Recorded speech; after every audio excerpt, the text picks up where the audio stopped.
Hello there. So you want to know how you can simply go ahead and upload and share files on Dropbox? Well, this is going to be the only video that you'll ever need to watch on the internet. So with that being said, let's get straight into the video.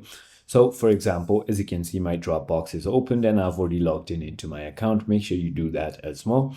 Now, in order to go ahead and upload, simply go ahead and click on new, and then you can either create a folder here. So let's say I want to create a folder called share with Klutzy, let's say, and then click on create, right? And then it's going to create a folder. Now in the folder, I can simply go ahead and upload either a folder or files. So I'm simply going to go ahead and let's say select that, and then it's going to simply go ahead and upload it right into there.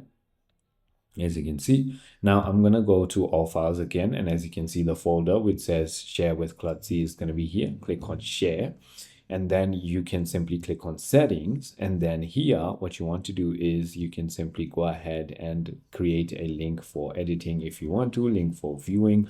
On the folder setting, you can also see only the owner can add people, or folder members can add people, right?